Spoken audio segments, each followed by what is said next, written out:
ओम शांति।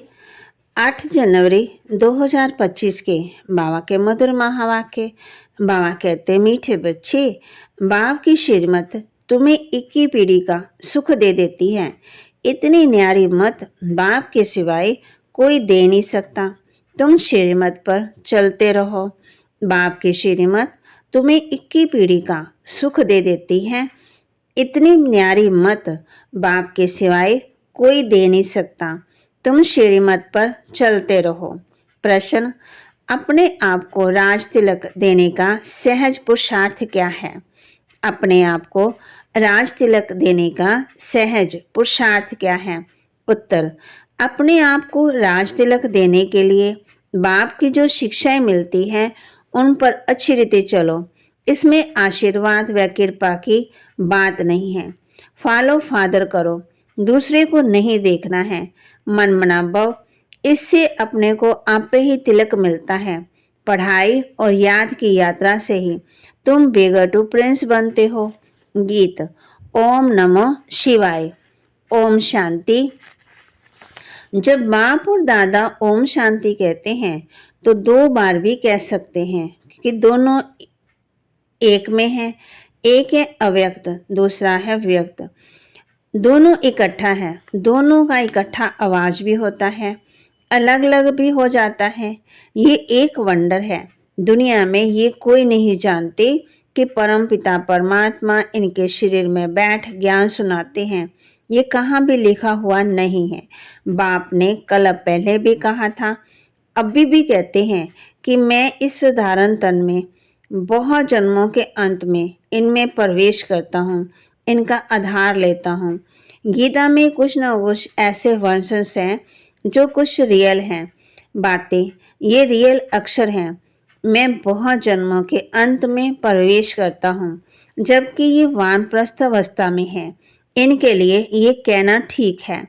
पहले पहले सतयुग में जन्म भी इनका है, फिर लास्ट में वानप्रस्थ अवस्था में है, जिसमें भी बाप प्रवेश करते हैं। तो इनके लिए ही कहते हैं, ये नहीं कहते कि हमने इतने जन्म लिए। शास्त्रों में 84 लाख जन्म लिख दिए हैं। ये सब बातें हैं भक्ति मार्ग की। इनको कहा जाता है भक्ति कलट। ज्ञान कंठ अलग है। ज्ञान अलग और भक्ति अलग। भक्ति करते करते उतरते ही आए। ये ज्ञान तो एक ही बार मिलता है। बाप एक ही बार सबकी सदगति करने आते। बाबा आकर सबकी एक ही बार प्राला बनाते भविष्य की। तुम पढ़ते ही हो भविष्य नई दुनिया के लिए। बाप आते ही हैं नई राजधानी स्थापन करने, इसलिए इनको राजयोग कहा जाता है। इनका बहुत महत्व है। चाहते हैं भारत का प्राचीन राजयोग कोई सिखलावे, परंतु आजकल ये सन्यासी लोग बाहर जाकर कहते हैं कि हम प्राचीन राजयोग सिखाने आए हैं। तो वह भी समझते हैं हम सीखें, क्योंकि समझते हैं योग से ही पैराडाइज स्थापन हुआ है। बात समझाते हैं योग बल से तुम पैराडाइज के मालिक बनते हो। पैराडाइज स्थापन किया बाप ने, कैसे स्थापन करते वह भी नहीं जानते। ये राजयोग रूहानी बाप ही सिखलाते हैं, जिस्मानी कोई मनुष्य सिखला ना सके। आजकल बाप कहते, आजकल लड़ाई झगड़ा करप्शन बहुत है, इसलिए बाप ने कहा है मैं पतितों को पावन बनाने वाला हूँ। जरूर फिर पतित बनाने वाला भी कोई होगा। अब भी तुम जज करो, बरोबर ऐसे है ना। मैं ही आकर के बाप कहते, मैं ही आकर के सभी वेदों शास्त्रों आदि का सार सुनाता हूँ। ज्ञान से तुमको 21 जन्मों का सुख मिलता। भक्ति मार्ग में आधा कल्प थोड़ा सुख, ये है 21 पीढ़ी का सुख जो बाप ही देते। बाप तुमको सदगति देने के लिए जो श्रीमत देते हैं वह सबसे न्यारी है। ये बाप सबके दिल लेने वाला है। जैसे वह जड़ दिलवाड़ा मंदिर है, यह है चेतन दिलवाड़ा। एक्यूरेट तुम्हारी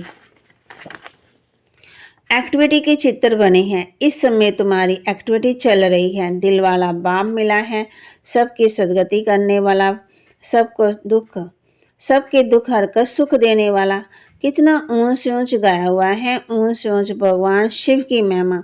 बल चित्रों में शंकर आदि के आगे भी शिव का चित्र दिखाया है।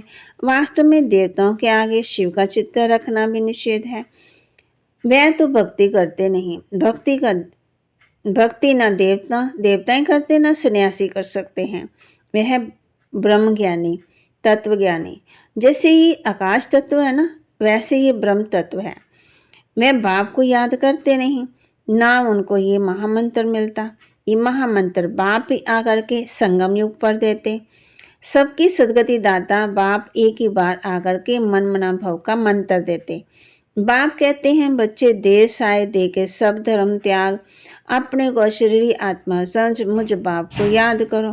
कितना सह समझाते हैं।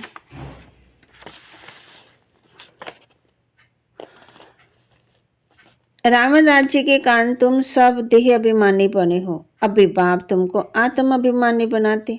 अपने को आत्मा समझ मुझ बाप को याद करते रहो, तो आत्मा में जो खाद पड़ी है वह निकल जाए। सत्तो प्रदान से सत्तों में आने से कलाएं कम होती। सोने की भी कैरेट होती है ना। अभी तो कलयुग अंत में सोना देखने में नहीं आता। सतयुग में तो सोने के महल होते। कितना दिन रात का फर्क है। उनका नाम ही है गोल्डनिश वर्ल्ड। वहाँ ईंट पत्थर आदि का काम नहीं होता। बिल्डिंग बनती है तो उसमें भी सोने चांदी के सिवाय और कीचड़ पट्टी नहीं होती। वहाँ साइंस से बहुत सुख है। ये भी ड्रामा बना हुआ है। इस समय साइंस घमंडी, सतयुग में घमंडी नहीं कहेंगे। वहाँ तो साइंस से तुमको सुख मिलता है। वह यहाँ है अलग काल का सुख, फिर इससे बड़ा भारी दुख मिलता। बम्स आदि विनाश के लिए बनाते। बम्स बनाने के लिए दूसरों को मना करते, फिर खुद बनाते रहते। समझते भी हैं ये बम्स तो हमारी ही मौत होनी है, लेकिन फिर भी बनाते रहते। तो बुद्धि मारी हुई है। ये सब ड्रामा में नूत है। बनाने के सिवाय रह नहीं सकते। मनुष्य समझते हैं कि इन बम से हमारा ही मौत होगा, परंतु पता नहीं कौन प्रेरित कर रहा है। हम बनाने बिगड़ रह नहीं सकते, जरूर बनाने ही पड़े। विनाश की भी बड़ी ड्रामा में नूंद है।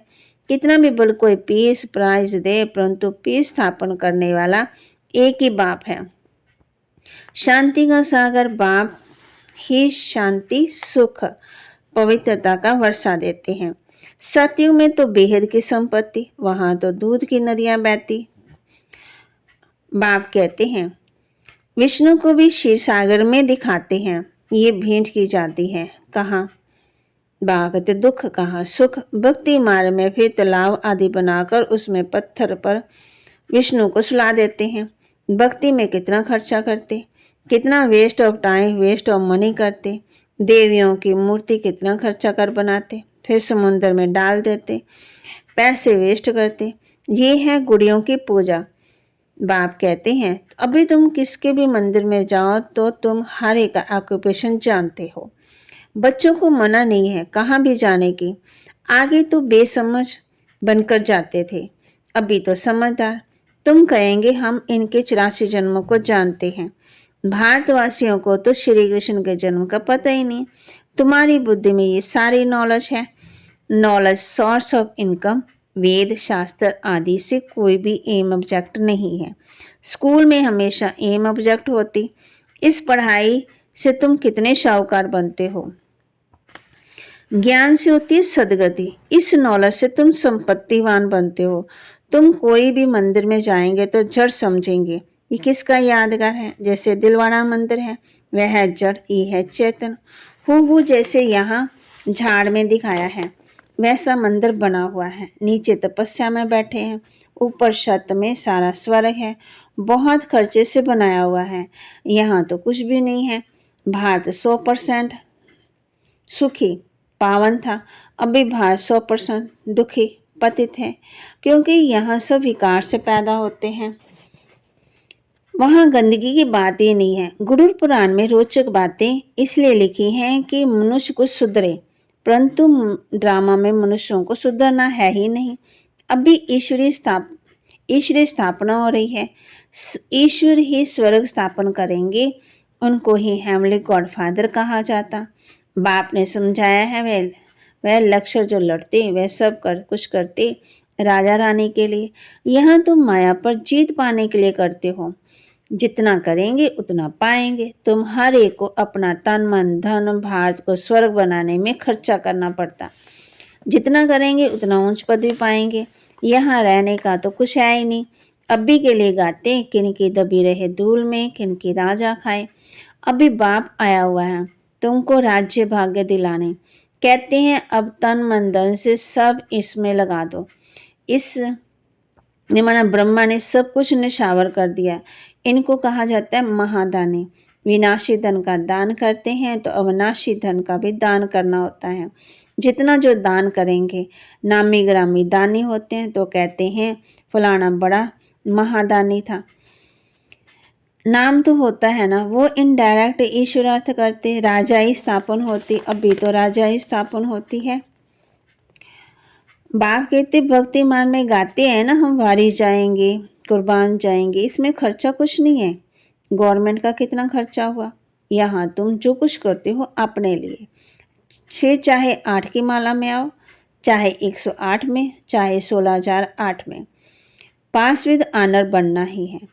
ऐसा योग कमाओ जो कर्मातीत अवस्था को पालो, फिर कोई सजा ना खाए। तुम सब वारियर्स, तुम्हारी लड़ाई रावण से है, कोई मनुष्य से नहीं है। लड़ाई में कोई फेल होते 2 कारण, बाबा कहते 2 कला कम हो गई।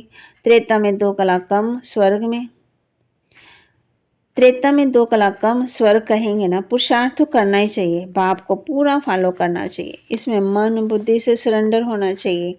बाबा ये सब कुछ आपका है, बाप कहेंगे ये सर्विस में लगाओ। मैं जो तुमको मत देता हूँ ना, ये कार्य करो, वह कार्य करो। यूनिवर्सिटी खोलो, सेंटर खोलो, बहुतों का कल्याण हो जाएगा। सिर्फ ये मैसेज देना है, बाप को याद करो और वर्षा लो। मैसेंजर पैगंबर तुम बच्चों को कहा जाता है। सबको ये मैसेज दो कि बाप ब्रह्मा द्वारा कहते हैं मुझे याद करो तो तुम्हारे विकार विनाश होंगे, जीवन मुक्ति मिल जाएगी। अभी है जीवन बंद, फिर जीवन मुक्त होंगे। बाप कहते हैं मैं भारत में ही आता हूँ। यह ड्रामा अनादि बना हुआ है, कब बना कब पूरा होगा ये प्रश्न नहीं उठ सकता। ये तो ड्रामा अनादि चलता ही रहता है। आत्मा कितनी छोटी बिंदी है, उसमें ये अविनाशी पाठ नोंदा हुआ है। कितनी गुहे बातें, स्टार मिशल छोटी बिंदी, मातें भी यहाँ मस्तक में बिंदी लगाती। अभी तुम बच्चे पुरुषार्थ से अपने आप को राज तिलक दे रहे हो। तुम बाप की शिक्षा पर अच्छी रीति चलेंगे तो जैसे तुम अपने को राज तिलक देते हो, ऐसे नहीं कि इसमें आशीर्वाद की कृपा होगी, तुम ही अपने को राज तिलक देते हो। असल में ये राज तिलक है पहले फादर करने, फॉलो फादर करने का पुरुषार्थ करना है पहले, दूसरों को नहीं देखना है। ये है मनमना भाव, जिससे अपने को आप पे ही राज तिलक मिलता, बाप नहीं देते। ये है राजयोग।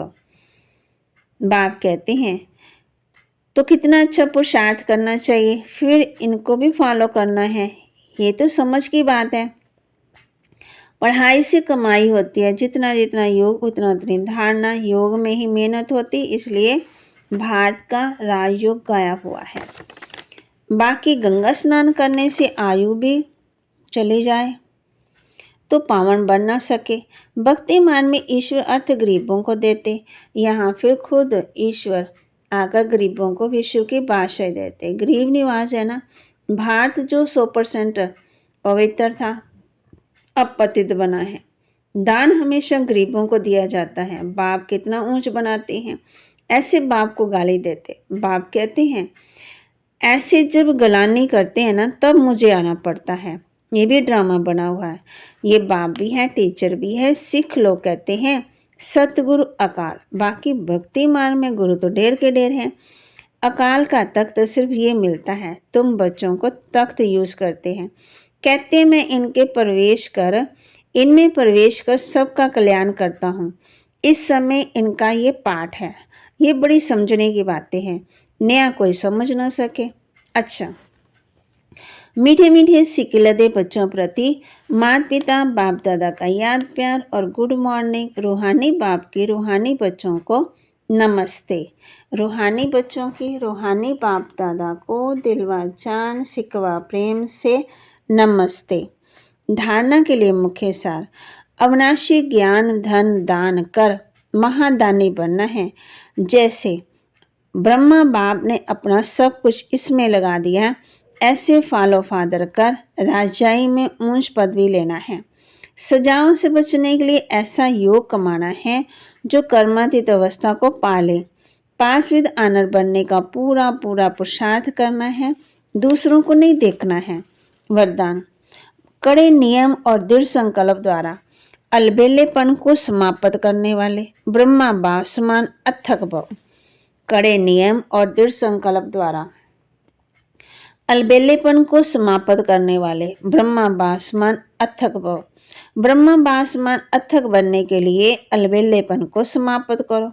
इसके लिए कोई कड़ा नियम बनाओ, दृढ़ संकल्प करो। अटेंशन रूपी चौकीदार सदा अलर्ट रहे तो अलबेलापन समाप्त हो जाएगा। पहले स्वयं के ऊपर मेहनत करो, फिर सेवा में, तब धरनी परिवर्तन होगी। अभी सिर्फ कर लेंगे हो जाएगा, इस आराम के संकल्पों में डनलप को छोड़ो। करना ही है, ये स्लोगन मस्तक में याद रहे तो परिवर्तन हो जाएगा। स्लोगन, समर्थ बोल की निशानी है जिस बोल में आत्मीय भाव और शुभ भावना हो। समर्थ बोल की निशानी माना शक्तिशाली बोल की निशानी जिस बोल में आत्मीय भाव और शुभ भावना हो। अपने शक्तिशाली मनसा द्वारा साकाश देने की सेवा करो। जितना जितना समय समीप आता जा रहा है उतना व्यर्थ संकल्प भी बढ़ रहे हैं, लेकिन ये चुकतू होने के लिए बाहर निकल रहे हैं। उन्हों का काम है आना और आपका काम है उठती कला द्वारा साकाश द्वारा परिवर्तन करना। घबराओ नहीं, उसके सेक में नहीं आओ। तो बाबा के महावाक्य को लाइक करें, शेयर करें, सब्सक्राइब करें और अपने जीवन में धारण करें। ओम शांति।